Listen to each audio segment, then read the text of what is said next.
management of records so that we can get through that backlog as well as keep up. With all of that being said, put that in perspective, we receive roughly on average 7,000 auto expungements a week. So that's how fast they're coming in, and we're just getting behind.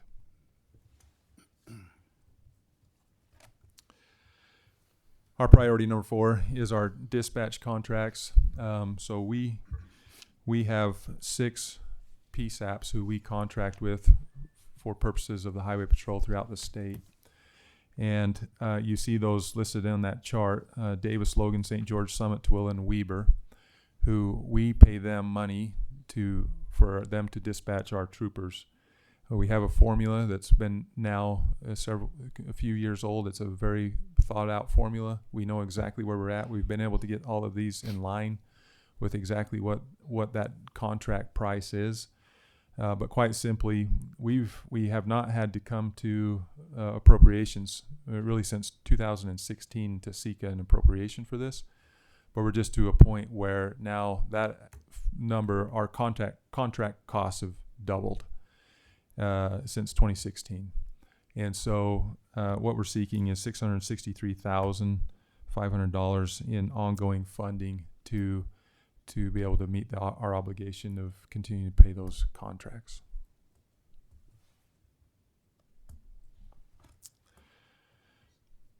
Our priority number 5 is seeking 3 post employees for police officer standards and training.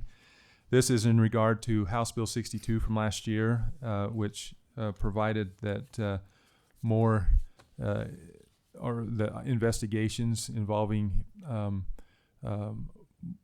more thoroughness and accountability to be passed over to post to investigate those cases. And so when House Bill 62 was passed, it was believed that we would not see the dramatic increase or a significant increase in those cases. But quite simply, we have increased enough that we are also getting behind on the turnaround times of those investigations in an appropriate time frame.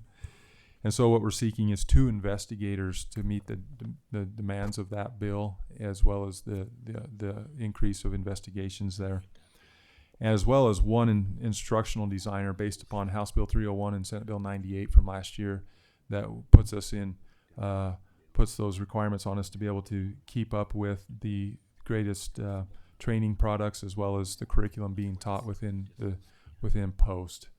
And so in order for us to keep up with seeking the funds to be able to keep up with those measures that we are implemented at post. Okay.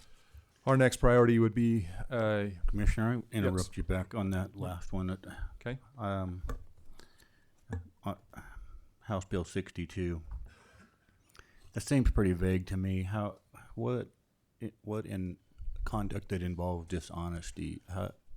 What level are we looking at there? Is there a guideline, or somebody? Yeah. So when we went through that bill, it was so within law enforcement and what we've been through the last few years, it's any deception, dishonesty, anything that's reported by an agency to be of an officer to be found that they've been dishonest or deceptive in any way. They are required now to report that to post, not just their own investigation. So what they used to do is that agency used to investigate them under an internal investigation themselves to be able to determine if that is in fact the case. They automatically now don't get to say, that agency doesn't have the ability to choose whether or not it was of egregious or not to move it to the next level. Okay. All cases of dishonesty and deception have to now be investigated by post. That helps. Thank you. Yep.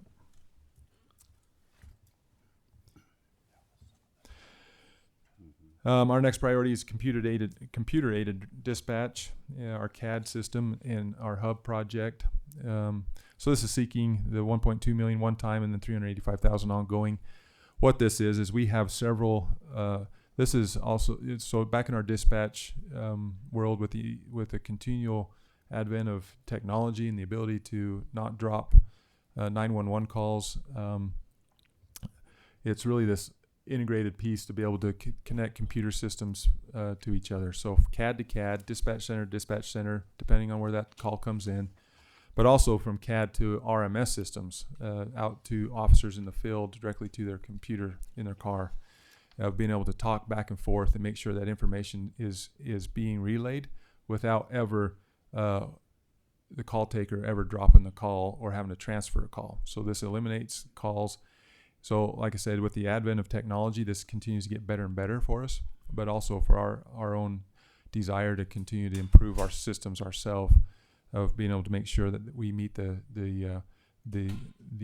bill that was passed a few years ago to achieve that 2% or less in 911 transfers. And so what this does is it would connect or talk to 13 different PSAPs that UHP uses that would be able to bring them along to be able to talk RMS to CAD, CAD to CAD in that manner. So 1.2 million is the hardware software cost, one-time cost. The 385,000 is the licensing and maintenance of ongoing to maintain that system.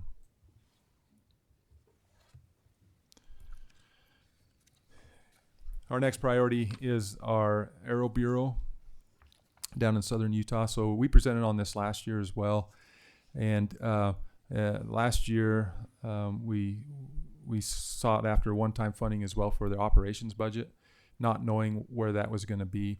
Well, we're still, since we've gone live with a helicopter out of the St. George base, we still don't quite know where that operation budget is. It went live last summer, and so we're just coming up on our first full year of what will be the first year.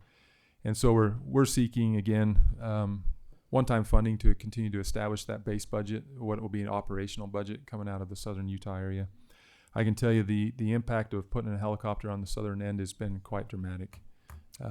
Our response times and flight hours, both just from Salt Lake responding all the way south, but just having a helicopter available on the southern end of the state has been quite significant. We've just in the few months that we've had that operating, it's well over 200 hours of flight time, and well over about 80 missions that they've been on, and including about 40 lives saved that we're aware of just by putting that helicopter in the southern Utah area.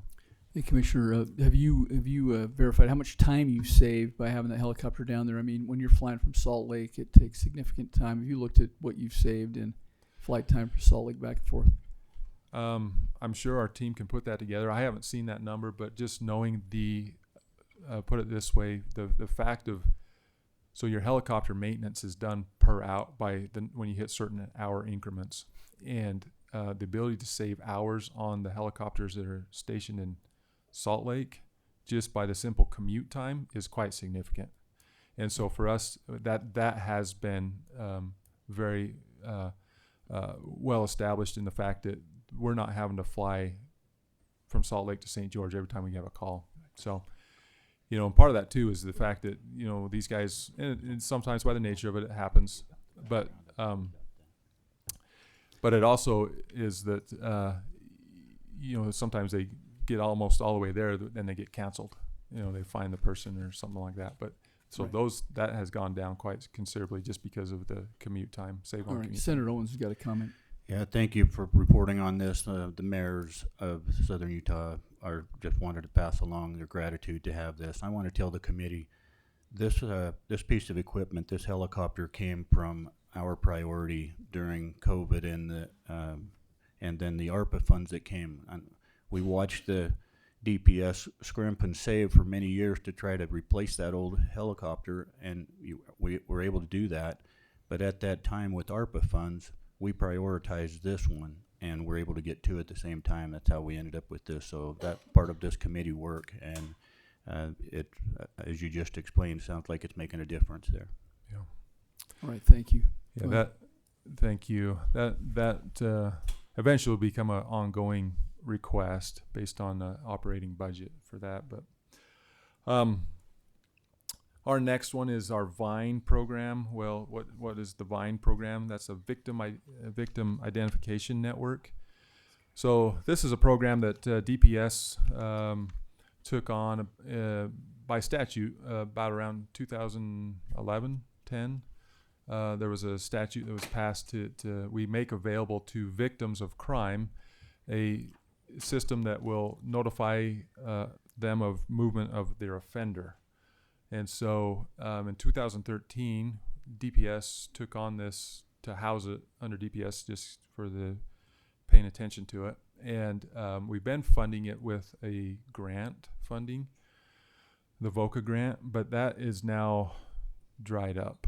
And so this serves several people, and almost 1.6 million people, or no, excuse me, I can't remember exactly the number of people that are signed up for that, but it is significant. And so this affects, again, everybody who's a victim can go into this and see exactly, they get a notification exactly when their offender is either going to court, is getting released, or going, whatever the movement is on them. And so what we're seeking is $130,000, so that's just one time of FY23 funds. We put that forward this last year. We paid for it up front, but that's to get us through the rest of this contract, and then another $225,000, out of FY24 to make up that difference as well. We put it as a one-time funding. We have been in communication with Department of Corrections, with the Department of Health. Everybody uses this. We house it, and so our communications have been with those other agencies just to maybe see where the best place to house the VINE program. But we are also, we're more than welcome to keep it, and if we just have the funding to pay for it now that the grant funding's dried up. Yeah, thank you for that. I think we're aware that federally a lot of grants are drying up, and so we understand the need for this program, so appreciate you describing that. Looks like I have a question from Representative Romero. No, I just wanted to make a comment. So thank you, Commissioner. I do have a bill, HB 19, which deals with rape crisis centers. So that will, once we make that a community-based organization, we'll be able to access more federal funding when it comes to sexual assault. And so that's the basis behind that bill. So it kind of complements what we're doing here, because we know there's a lot of sources drying up, but there are other grant opportunities, and by us establishing rape crisis centers like we have DV centers, that provides us an opportunity to get more federal funding. All right. Thank you. And that's one area that isn't drying up, so probably a smart move. All right. Thank you, Representative. Commissioner, go right ahead. There's no more questions. Thank you. Our next one is just maintenance here of fuel and vehicle costs based on the increase of what we've seen this last year. So the money we're seeking here is basically to offset our per gallon cost of fuel, just to keep mainly our highway patrol vehicles going out on the roadway. We're funded at $2.98 per gallon. Of course, we know fuel's been a lot higher than that this last year. We'll be in about a $4 million deficit this year on that. Plus leasing costs of our vehicles. We have not been able to get vehicles, and so with that nature of it, just the cost of that whole thing's gone up. We're seeking that $3 million, but $2 million that we can put toward the lease value, just to pay that down and keep our lease costs lower. And so we are now able to get vehicles. It's just though they're coming in not exactly the same cars we had before. We've had to go to a little bit larger vehicle just to be able to get them. It's the different in Dodge and Chevrolet of SUVs rather than some of the Dodge Chargers that we were running. So, but that's a good news, is they are at least coming in, and we're able to rotate our fleet. So, and that breaks down that cost a little bit on the fuel and the vehicles there. Go to the next one. Emergency management flood mitigation. This is $5 million one time that was actually proposed in the governor's budget. And so this just is a fact of what we understand and know with our snowpack right now and this winter. We're already worried about the flooding. And So we just want to represent this as far as what was recommended in the governor's budget of putting some money into our flood mitigation effort of state money that we can have available to use for us. We expect flooding to happen here actually starting very soon, and so we're working hard on this effort to get out ahead of it as well. Go to the next. And then just to bring your attention, this lethality assessment protocol and training, this is actually represented in Senate Bill 117 of our domestic violence and lethality assessment, but I just want to make sure that didn't get lost. As far as right now, that's in the fiscal note on that bill, but it's impactful for what we're trying to do in having positions that would have those. So lethality assessments, the bill would make us we would end up making a tool for law enforcement officers to show up to any domestic violence case that they will have at their fingertips to fill out that lethality assessment right then and there. As soon as they hit submit, that will be sent to what is our SIAC, the Statewide Information Analysis Center, where with this funding, we will have around-the-clock analysts who will receive that lethality assessment and do an actual assessment based upon prior history, based upon the information that we have within a shared system of law enforcement information, and to be able to see and provide a true assessment back to the officer on scene if there's any sort of deconfliction here of such as what we've run into, two different agencies dealing with the same people that they've never known that there was another agency called just the day before or a week before with this same situation. And so we're trying to streamline that effort, and that's what this would do, to be able to make sure that we can fund that appropriately. But like I said, as of today, it's represented in Senate Bill 117, but just want to make sure if there's any way possible not to let it get lost. And that's the solution for it, that based upon the simple questions that are asked in that lethality assessment, to be able to help move that forward. And then also just very quickly, also represented in the governor's budget is this First Responder Agency's mental health grant funding, $5 million that was passed last year. We were given the one-time funding from Representative Wilcox's bill. We've been giving that grant money out. The governor has recommended that again in his bill of money in that piece of it, one-time funding to keep that going. I can report as of today, the number of grants we've given out equals about 2.5 million of the original 5 million that we have. So where that's going to end up for another year, I'm not sure. We might be okay with what we were seeing, but the importance of this is the fact that we're seeing great results coming from our local first responder agencies for that mental health need. And that's it. That concludes our priorities and what we're seeking for to operate the department, and open to any questions. Thank you.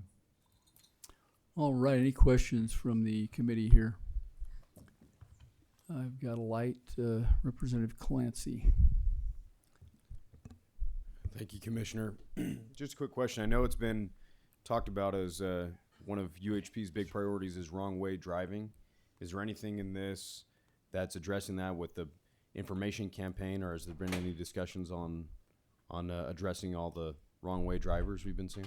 Yeah, thank you, Representative. Great question. We've put a lot of emphasis into that, and trying to also really trying to think out of the box of how in the world do you stop wrong way drivers, especially when they get up on such a fast moving freeway. And unfortunately, one that we just saw 2 nights ago, and that claimed the life of an innocent victim. And so we've put a lot of discussion into that. We've worked with UDOT. We've worked with other stakeholders to try to come up with solutions, easy and simple solutions. And unfortunately, there's just not an easy and a simple solution to that. But there is a bill that we were hoping, some bills that are being run this session, including helping the use of technology, of helping. Representative Burton has a bill of our license plate reader, that actually we feel like the technology of that can tell you exactly when someone's going the wrong way. And as that technology continues to advance, there's systems that are out there such as that identify when that's abnormal behavior of coming up the ramp on a wrong direction. So that's the stuff that we're trying to look at. Nothing in our priorities to this year are addressing that, other than what we're supporting through the bill process of trying to get some of this technology to use on some of those on and off ramps to be able to detect that kind of behavior. Perfect. Thank you. All right, thanks, Representative Clancy. I see no further questions, so we thank you for the presentation. It was very well done, and I think it gives us the information we need to go forward on the budgeting process. Thank you, Commissioner. Thanks to your team, and we're always proud to see the UHP out there doing a good job. Thank you. Thank Mr. Chair. you. Yeah, thank you. All right, we'll move to item number 3. That is State Court's Judicial Branch. Okay, come on up.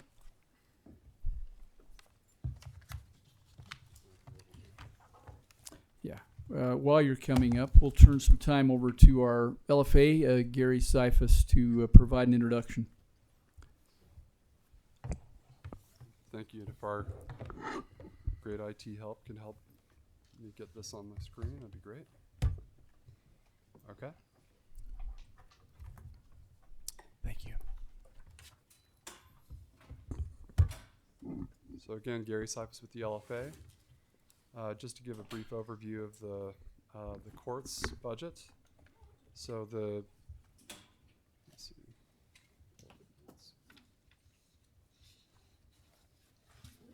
Okay. So this Utah State Courts constitute the judicial branch of government, and it's got various divisions within the system. So there's the district courts, the Supreme Court, the Court of Appeals, the juvenile courts, and actually today you'll hear a presentation on adding an additional division to the courts. So it's mostly funded out of the general fund. About 80% of their budget is personnel.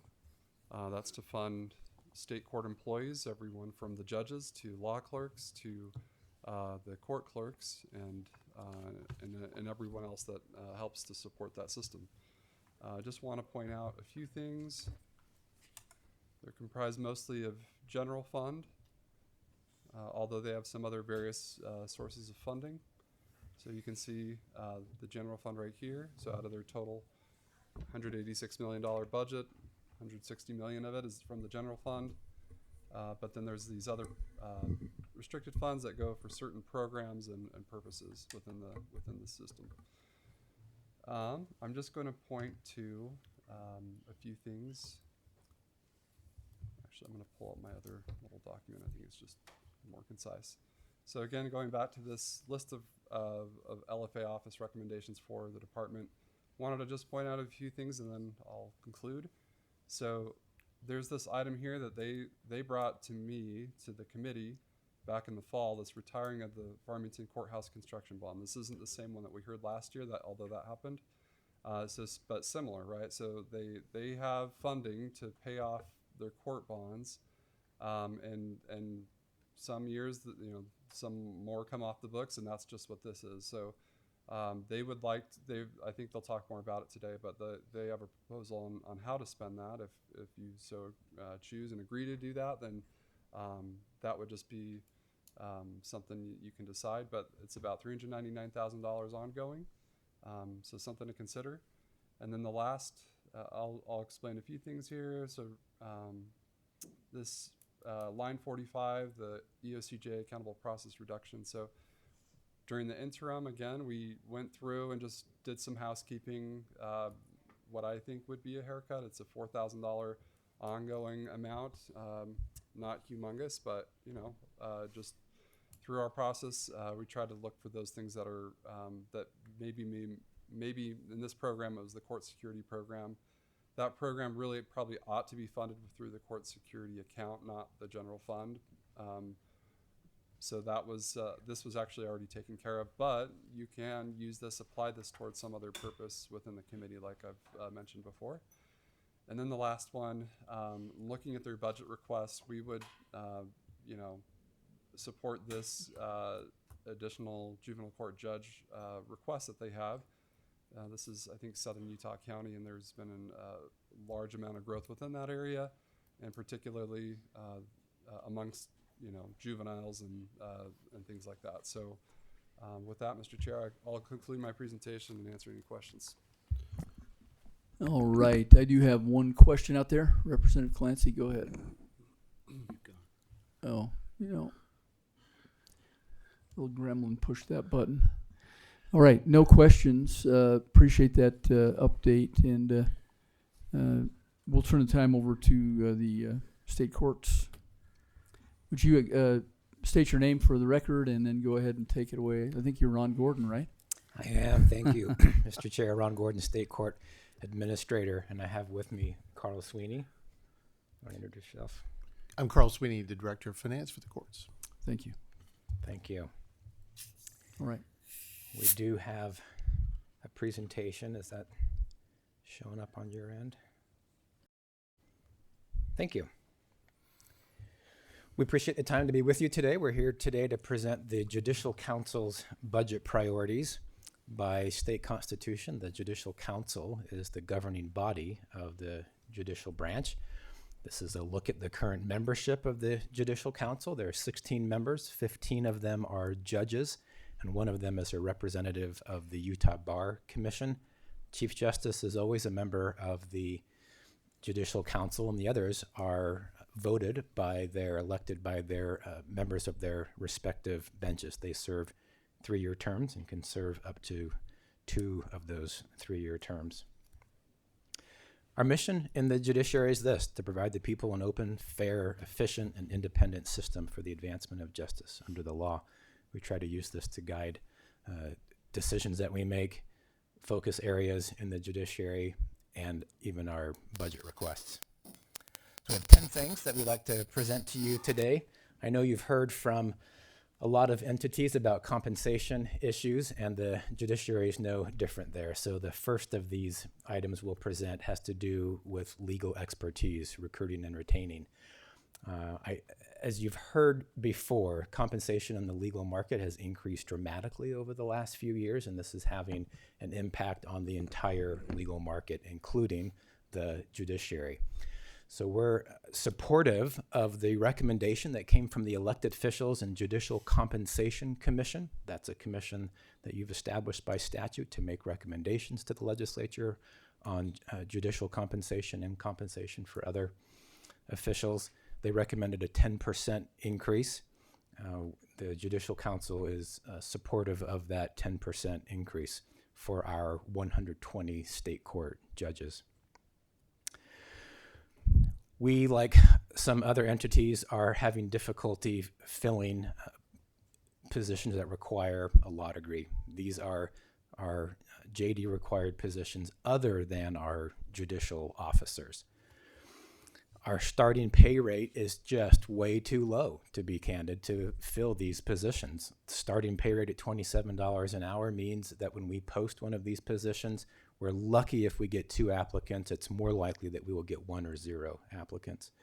There's one of these positions that's been posted 3 times in 3rd District Court, and we just cannot attract applicants to fill these positions. So we're asking for compensation increase for those individuals as well. There's just around 75 of these positions in the judiciary, these attorney positions. As Gary noted, we're also asking for a new judge in 4th District Juvenile Court. 4th District includes Utah, Wasatch, Juab, and Millard counties. The cost that you see here on this slide is the cost of the judge and 2 judicial assistants. In the 4th District right now, we have 5 juvenile court judges, and they're performing the workload of just under 7 judges. So that results in a significantly higher than standard workload for each of the 5 judges in that district right now. We're asking for one of those judges. That would still leave a workload differential and would also significantly lower the workload of the existing judges and just allow us to provide better service to the individuals who reside in 4th District. By statute, we are directed to have a self-help center in the judiciary, which provides what I think are really pretty incredible resources. For many, many years throughout this country, court systems have been designed primarily around attorneys, and that makes sense. They're an important group of patrons that we have. They are not the majority of our patrons, though. If you look at civil cases in district court, 74% of those civil cases have one party who is self-represented. 15% have both parties who are self-represented. So we have in those civil cases in district court just over 10% where both parties are represented by attorneys. And so this means there are a lot of individuals who are self-represented and need any assistance that they can receive so that they have access to the judiciary. The Self-Help Center is one of the ways that we provide that kind of access. We provide forums for individuals so they know where to start. They know how to initiate an action. We are requesting funding for a forms attorney. This individual would help keep all of the hundreds and hundreds of forms that we maintain for self-represented litigants, and attorneys use them as well. Help maintain all of those forms. They need to be updated on a regular basis following statutory changes, and to add new forms as that becomes important. This individual would also help man the Self-Help Center, where we are not able to answer all of the calls that we receive. We have very dedicated Self-Help Center attorneys. We just cannot answer every call that we receive. This individual would also provide some assistance in answering those phone calls to the Self-Help Center. Carl, you want to go ahead with number 4? Thank you. This represents the fulfillment of the money that you set aside last session, $219,000, to apply toward expanding the HiRe, call it Wasatch County Courthouse. So we've had a doubling of the hearings we've had in the last 10 years there, and we're out of space. We've been using other courts where we needed to, but that's not going to be the long-term answer. So this $219,000 then applies to a new, I guess I'd call it addition there to the courthouse, which would take the space from about 10,000 square feet up to about 24,000 square feet. What this request is in is the additional bonds that would be required to build it, and also the additional rent that goes along with the new space. This is a county-owned building, and so it's not our building to keep, but this will allow us to get the work done we need there with this additional space. Thank you. We've had a very good relationship with Wasatch County. We really appreciate their willingness to partner with us, and we just need more space to conduct our business there. Okay. 5th request is for a domestic violence program manager. We have seen an increase in domestic violence related cases in the judiciary and in requests for protective orders. So with that comes an ever important need to make sure that we are getting all of the details right on these kinds of cases. For example, protective orders are uploaded to state and national databases. If all of the required information is not there or is inaccurate, then that protective order will be rejected and not posted. We need to make sure we are doing absolutely everything we can to ensure that every protective order has accurate and complete information so that we can provide the level of public safety that our citizens deserve. This individual would help with all of those efforts, would also help with providing training to judges and staff throughout the state on matters of domestic violence and best practices to ensure, again, that we are doing our part in the judiciary to provide an appropriate response to domestic violence. Like all agencies, we rely on technology and software to conduct our business. This is a request for an increase in our software budget, essentially. This is for licensing. These are not fancy programs. This is the programs that are essential to our court operations. This is things like Windows 10. This is things like our Gmail suite, Adobe e-signatures. It's also things like the software we use to administer the program that Commissioner Anderson talked about earlier, the expungement program. We do have software we use that has algorithms that explore all of the records that we have in the judiciary to help identify those that might be appropriate for automatic expungement. So these are really essential to court operations. I talked a little bit before about some of our legal needs. This is similar and different and unique. So in the district court, we have law clerks who are attorneys. They've graduated from law school. They've passed the bar exam. They work with district court judges to conduct extensive, detailed legal research to provide additional assistance to judges in complicated cases, complicated areas of law. We would like to be able to have one law clerk for every 2 district court judges. We feel like that's actually a minimum standard. There are many states that have one law clerk for every district court judge. Our goal is 1 for every 2 Hey, Ron, judges. point Yes. of clarification. I know you have these at the Supreme Court level, but do you currently have law clerks at the district court, and you're just short of a few? That's correct. Yes, we do. We have 32 law clerks right now in the district court. This would add 9 positions. Okay. Now, 2 of those law clerk positions are funded internally with one-time money. We fund them on a year-to-year basis. This request would convert those 2 positions to ongoing funding and then would add another 7 law clerks. That would get us to a 1-to-2 ratio, where right now we're at about a 1 to 2.6 ratio. There are some areas in the state where you have 4 or 5 judges who are sharing a law clerk. But yes, thank you, Mr. Chair. We do have some of these resources right now in the district court, and they're critical. They're critical because they free up time for judges to perform other duties that only the judge can perform. Law clerks can perform legal research. They can't do a lot of other things that a judge can do. So it allows us to allow judges to focus on the things that only they're able to do. Okay, thanks. You're welcome. 8th priority is Tribal Outreach Program Coordinator. This is a position that we have right now in the judiciary. Right now it's funded entirely with grant money, with a couple of different grant funds. And it is what we feel a very important position to allow us to engage with the tribal nations on all kinds of issues that impact our judiciary and their judiciaries. All grant funding comes with limitations. The funding here is good and it's very helpful.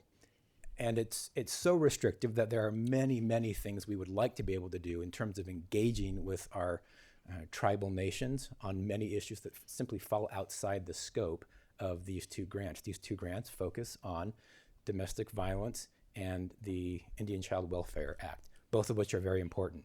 And there are many, many other issues that we would love to be able to work with the tribal nations to find common ground and to find common solutions. So this is a request for half an FTE. Half would be funded with general fund money, half would continue to be funded with grant money, and that would give us the flexibility that we need to address all of the issues that we've identified as important and that the tribal nations have identified as important.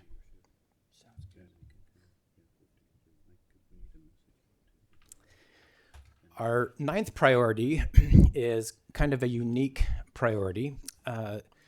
As has been the case with all entities around the country and the world, the judiciary was forced to rely for a time exclusively on virtual technology when in-person gatherings were not permitted. And like many entities, we're now identifying some of the benefits of that technology. And this is one of those. So in district court, we have many jury trials, as you know. Typically, the process for selecting a jury is the courts send out letters to prospective jurors and say you are to show up at the following courthouse at the following time, and all of those individuals then spend a half day to a full day in the courthouse during the process of jury selection. We also have the ability to conduct jury selection virtually.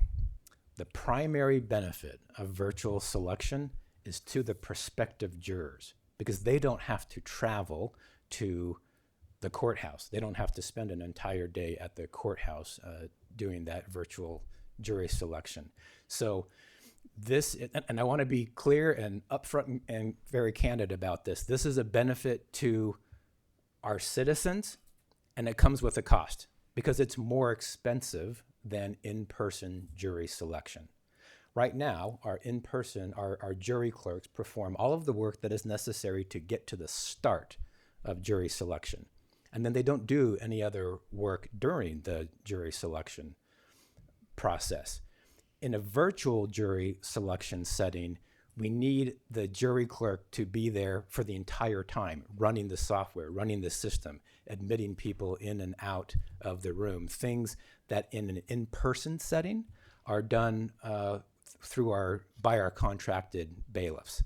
That's not a function that they perform in a virtual setting. So the reality is it's a wonderful benefit to our prospective jurors, and it costs more money than in-person jury selection does. So this would fund 3 additional jury clerks to help fulfill the needs for virtual jury selection throughout the entire 3rd district. And that's Salt Lake, Summit, and Tooele counties. Okay. All right, this is our 10th priority. This is online dispute resolution program. And we are asking for funding for an administrator over that program. This is a newer program, developing program. It's been in place for about 4 years. This allows parties in small claims cases in about 37 of our justice courts to resolve their disputes in an online forum without going to court. The way that they do that is through the use of the technological system that we have and program facilitators who help guide the discussion between the parties in a particular small claims case. In this ODR program, the parties participate at their own time, on their own schedule. It's an asynchronous platform, so you don't have to have both parties participating and providing information at the same time. They provide it at different times. A facilitator helps guide the discussion in hopes of being able to find a resolution and settle the case short of going to trial. Not all of the cases settle, and that's okay. Some do still go to trial. Our judges report that those cases that have been through ODR, even if they don't settle, the parties come, in the view of the judges, even better prepared to present their cases if they do end up going to trial. This provides or requires a pretty significant amount of oversight. The facilitators that help with this program right now are volunteers. We're very, very fortunate that we have individuals who are trained and are experts in the area of this kind of facilitation, who are willing to volunteer their time. We do have to have somebody to recruit and to train those volunteers. We would love to be able to expand this program. We'd love to be able to expand this to all of our justice courts. It's in 37 right now. We have about 100 justice courts. We'd love to be able to implement it in all of them. In order to do that, we need this one FTE to oversee the program, and as I said, to recruit and to train the volunteer facilitators that are critical to the success of the program.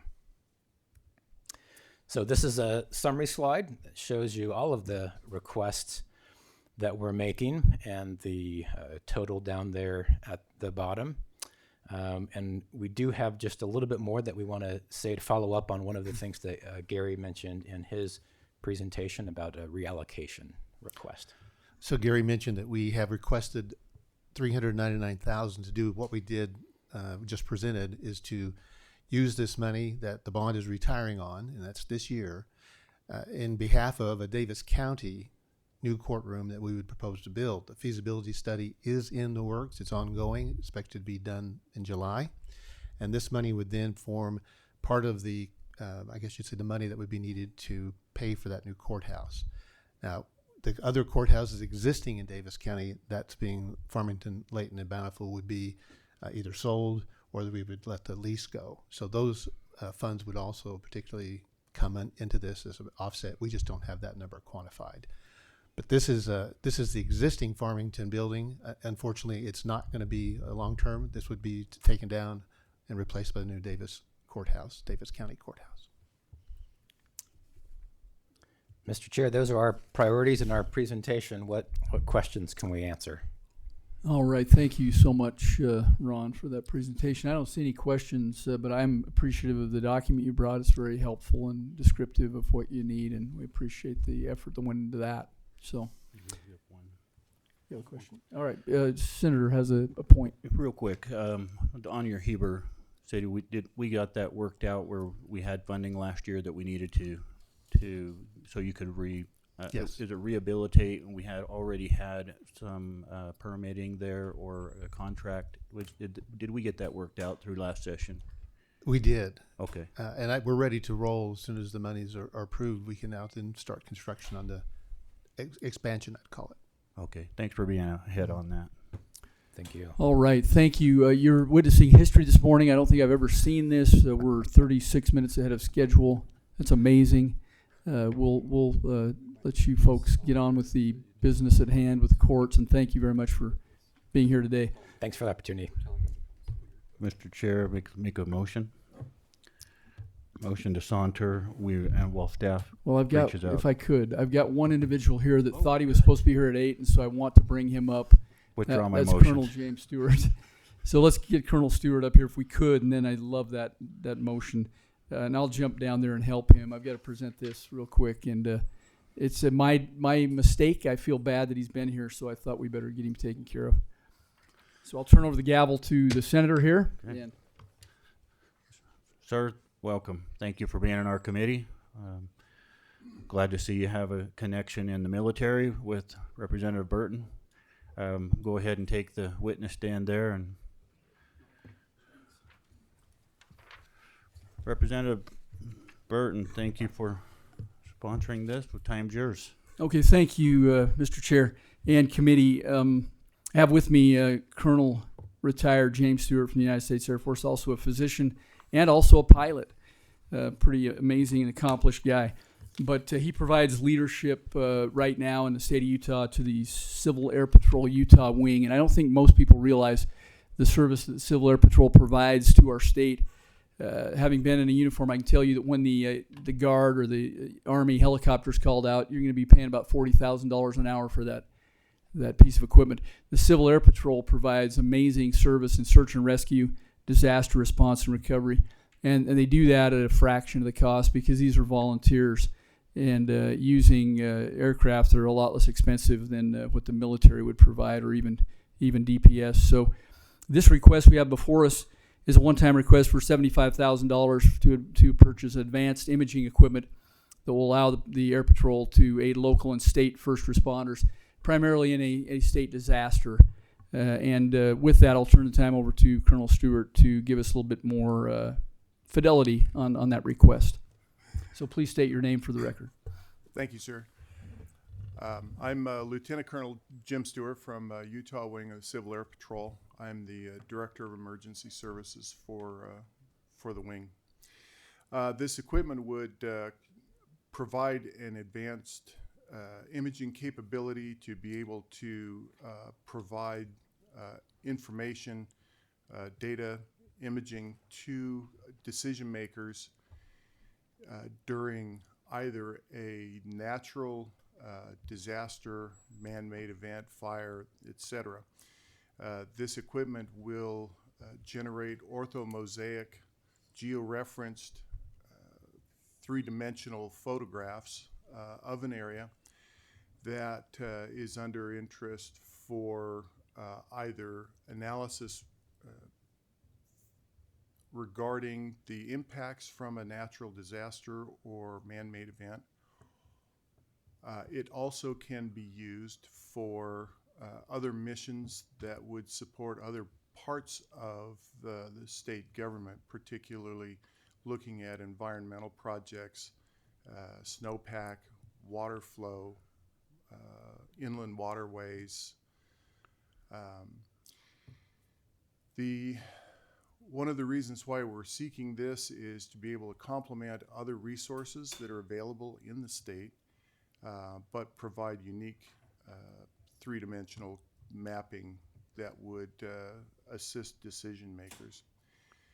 One of the values of this is that in the post-production, we are able to use software that can be used by our cadets who are aged 12 to 18, most of whom are more adept at technology than myself, and gives them an opportunity to serve our state and our communities and be able to learn and see how the state and its organs work together for the benefit of the people of Utah. This equipment is able to be mounted on aircraft which we have across the state. So this would be utilized in many different regions within the state. All right, thank you, Dr. Stewart. And with that, we're open to any questions that you may have. Thank you, Colonel Stewart, for coming. I have a question. If you can give a little more detail for, I don't know if I've ever seen these words together. Orthomosaic three-dimensional imaging. Yes, sir. That's basically a fancy picture that can give you can manipulate the software, from what I understand, using the data that's obtained in the field to be able to generate a 3D model. For example, during an earthquake, you can fly over an area using this equipment and generate a model that can be compared to existing data so that you can see exactly how much damage has been done. In the recovery phase, particularly like in a flood or in an earthquake, you generate a lot of debris. And this tool capability would be able to provide estimates about how much debris is been generated by the event, so that you can estimate how many dump truck loads you need to move, how much landfill space you need, and how long it will take based on workflows. So it's a very powerful tool that would be placed in the hands of state decision makers during a recovery phase. So basically it's a fancy 3D model system. Yeah, there's nothing basically about that, Colonel. That is impressive.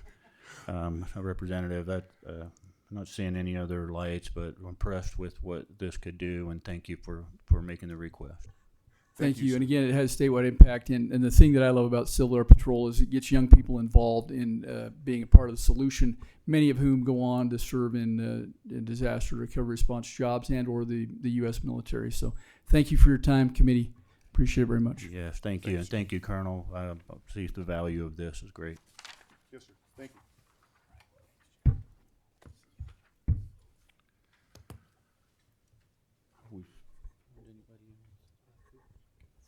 Is there anyone in the room that's here to present an RFA?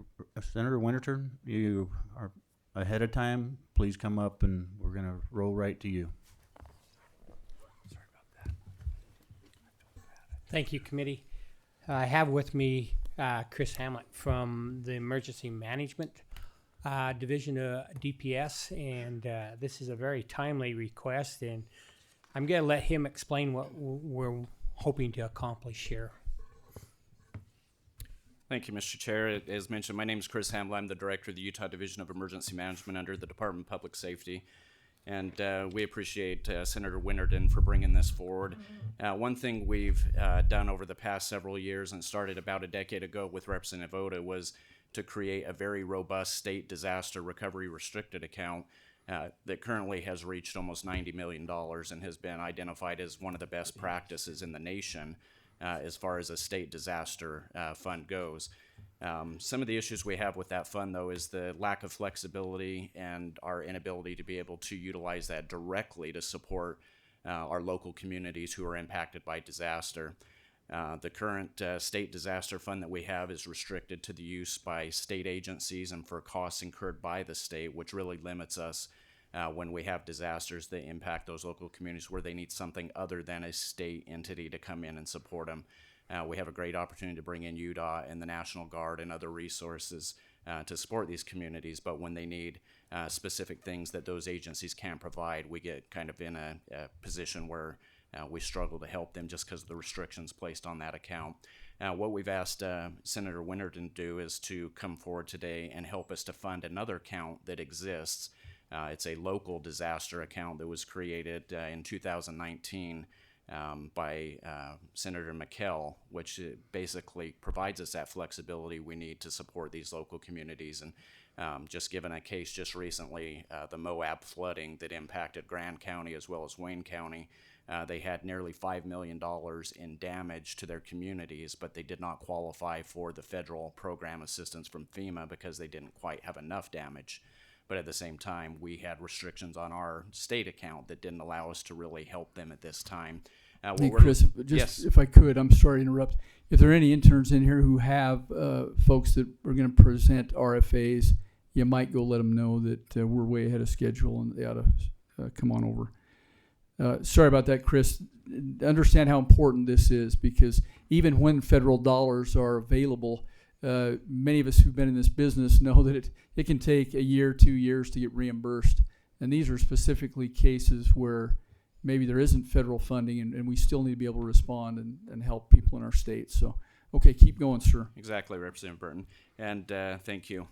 So what we're trying to do with this account is simply move $10 million from the state disaster restricted account, which is funding that's already there in that account, into this new, well, it's not new, but it's being kind of revised local response, recovery, and post-disaster mitigation account, which would provide the Division of Emergency Management the opportunity, if the money is appropriated, to support these local communities in a more timely manner and through other resources beyond just the state entities who are there to help them. So that's what we're looking to do today is provide funding to this account that already exists from funding that already exists. So. Yeah, we do have Senate Bill 33 that will accomplish this, and so this RFA is to ask the committee to understand that, and that we're not asking for new funding, just wanting to move it out of the restricted account, creating this one so we can help the locals. All right, thank you, Senator, for that fidelity, and this is near and dear to my heart because I've worked in this space, so I see the value in this. Chris, any more to present on this, or have you? All right. No, just one thing I'd mention on that, Representative, is just in advance of potential flooding that may happen this spring with the snowpack we're experiencing and some of the efforts that are being done there, this would be very timely to have this account established with some funding available. Yeah, I think we've learned anything we do, we say left of bang is pretty smart business practice to be ready in the event that we've got to respond. We know we will be responding in the spring. All right, gentlemen, thank you very much for your presentation. Thank you. I don't see any questions here, so thank you. Have a great day. Is there anybody else in the gallery who has an RFA to present? Just like those disaster response guys to be early. Love that. Exactly. Early to need. All right, we don't have any other folks in the gallery. I think some have gone to find other presenters. So at this point, I think you want to rest in place. You want to make a motion there? Yeah, motion that we saunter, stay near our seats so we can move as these come forward. All right, that's the motion. It's in order. Any comments or questions to the motion? Seeing none, all in favor say aye. Aye. All right, we're adjourned sauntering. What's that? Yeah. I can't hear him. What's that? Yes.